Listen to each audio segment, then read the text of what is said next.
mga kalingap, welcome back sa ating channel. So ngayon is Tuesday at isasama ko po kayo sa aming lakad. Pupunta po kami ng temple sa San Juan. Dadalawin po natin ang kapatid ni Mama Gemma and si Ama, ang kanyang mama. Dahil birthday and death anniversary po nila. So samahan nyo kami. So apat lang po kami ngayon, si Mama Gemma and si Yaya Beth. Susunod na lang po sila sa amin. Magti 3 PM na po.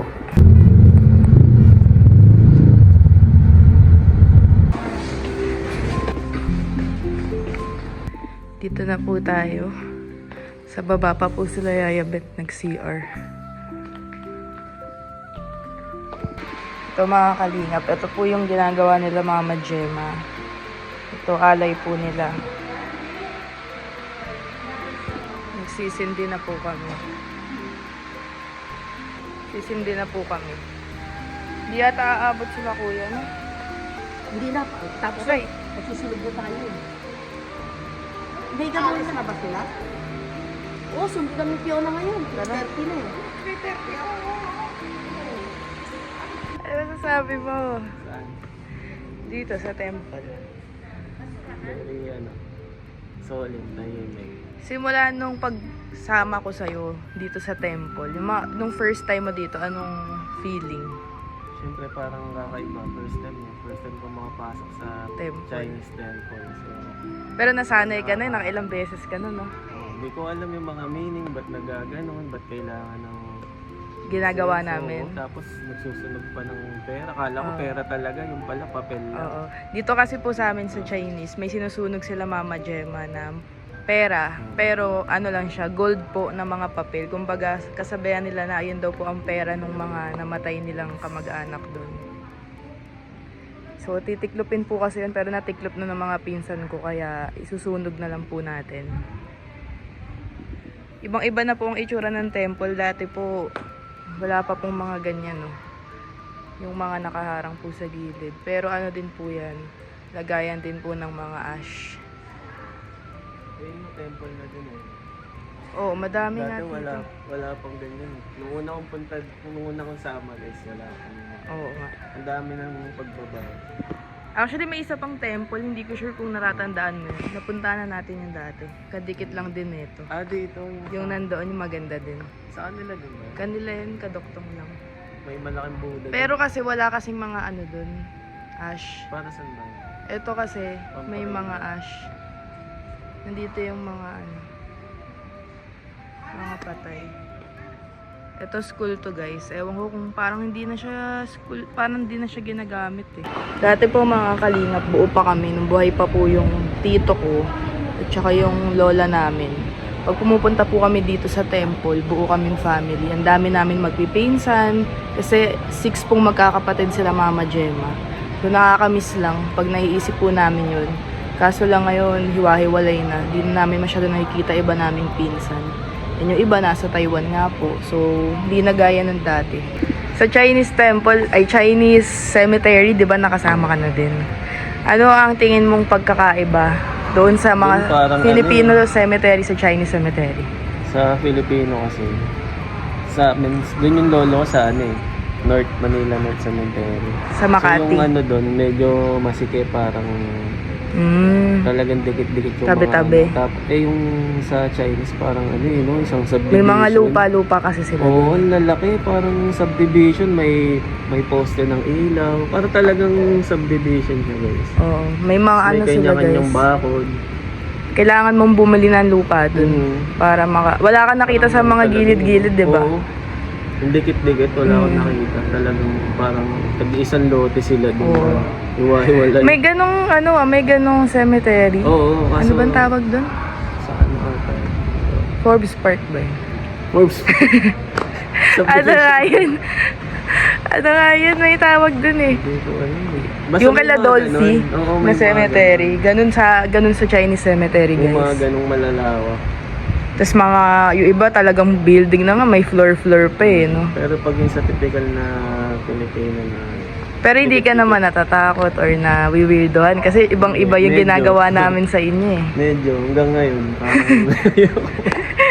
parang siyempre, nung mga bata tayo, takot tayo sa mga mga dating horror movie, mga pensil, yung mga... Ayun ang nai-imagine mo kasi. Oo, baka mamaya may maling galaw ako, sundan ako. Kasi medyo madaming kasabihan sila Mama Gemma dito guys. Bawal mo din yung, kunyari yung medyo curious ka, tapos titingin ka sa mga pictures ng iba, wala, ng mga ano. lang ako pag maglaro. Bawal po kasi daw yun. Hanggang ngayon. Actually, sila Mama Gemma na lang po ang nagtutuloy ng pinaka-tradition namin dito. Ewan ko lang kapag kami nila Boss D, matutuloy pa namin yung ganitong tradition. Kasi di naman namin alam talaga eh. Si Rosie. Pero dati guys, sobrang lala po ng tradition nila talaga. Chinese tradition nung buhay pa po yung mama nila, Mama Gemma. Ngayon medyo umuunti na lang, medyo nawawala na. Dito tayo magsusunog mamaya ng pera nila. May sunugan dito. Diyan. Susunog na po kami ng pera.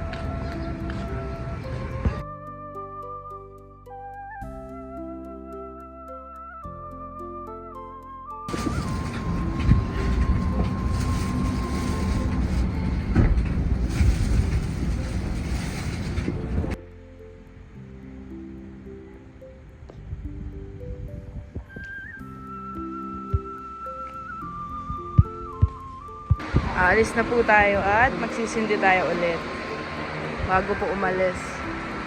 Tara. Kakarating lang nila Boss D guys. Dito tayo kakain. Grabe traffic sa EDSA.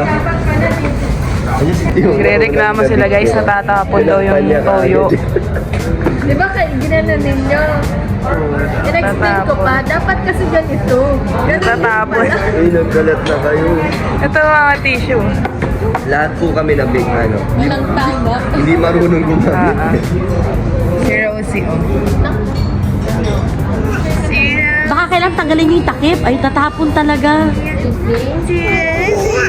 Hindi po dapat. Hindi po. Tama na. Wala na, matatapon talaga siya.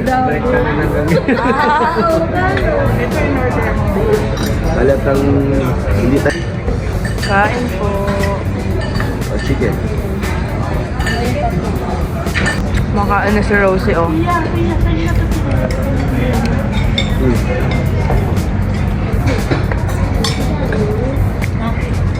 Samahan ako ni Vince guys, nagpapatanggal na tayo ng milya sa muka. So sila Boss D na iwan po dun sa Mega Mall. Tayo lang muna dito. Si Vince guys, antayin tayo matapos. Yung mga milya ko guys, ayun yung mga parang whiteheads sa muka.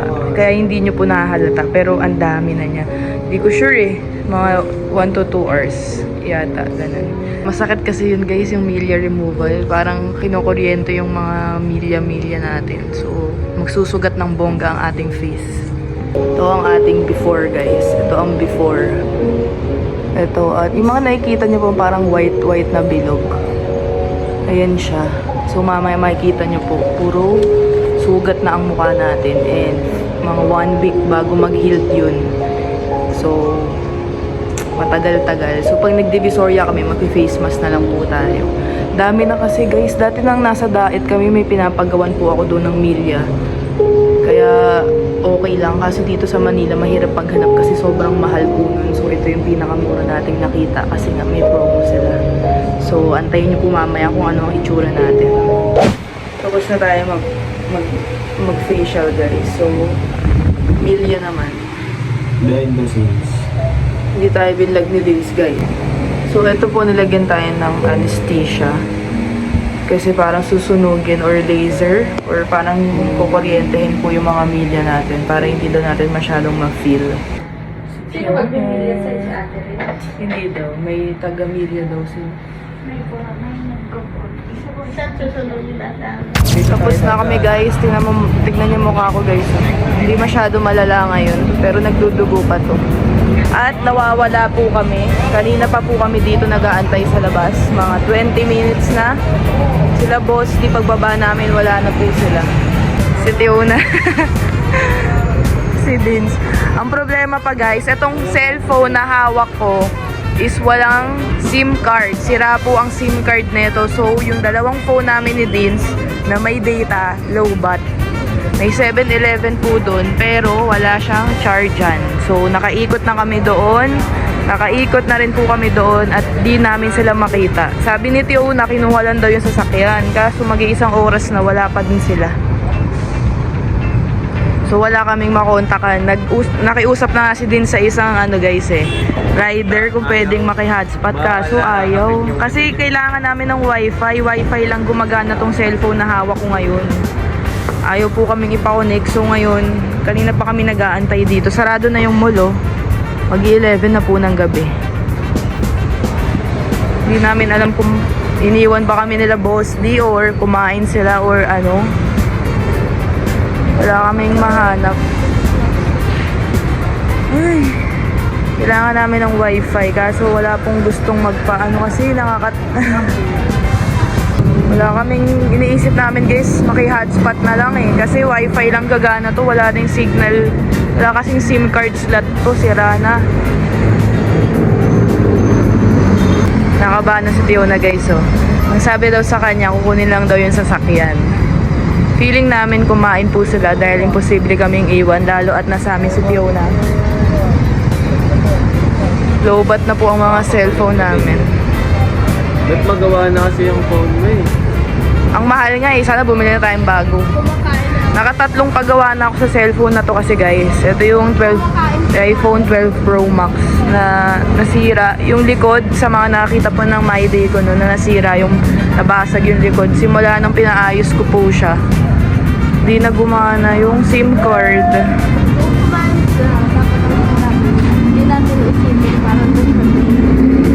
Mga isang oras pa.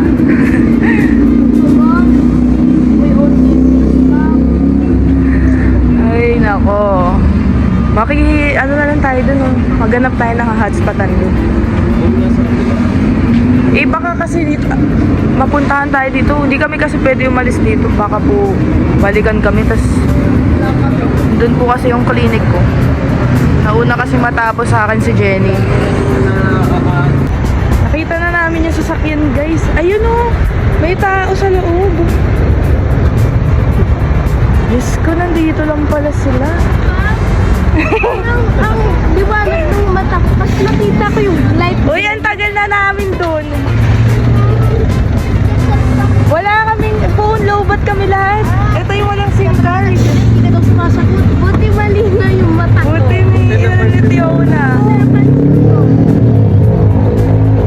Sabi namin, Kala namin, inaiwan nyo kami.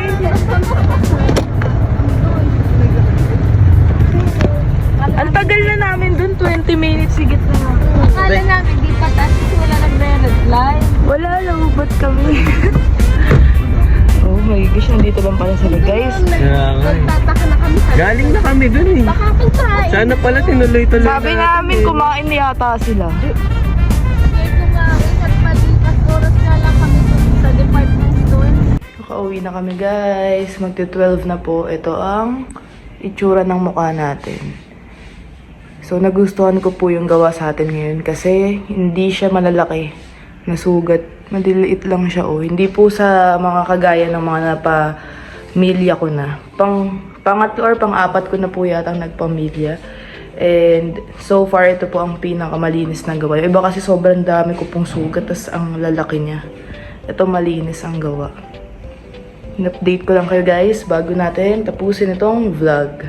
Ayan, may mga alay din po kami dito sa bahay. So bukod sa temple, meron din dyan si Mama Gemma.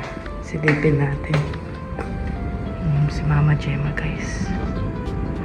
Ano sinisilip niya dun? Ang gulate natin.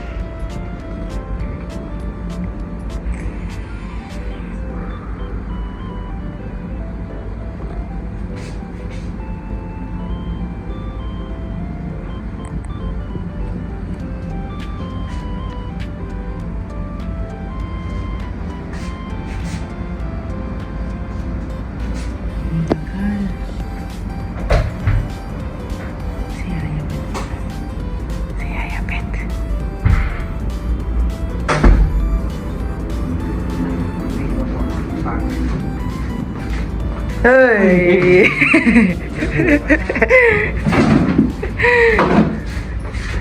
Pagoda na. Papahinga na po tayo. So, ayun lang po. Dito natin tatapusin ang ating vlog. Thank you so much for watching and God bless us all po.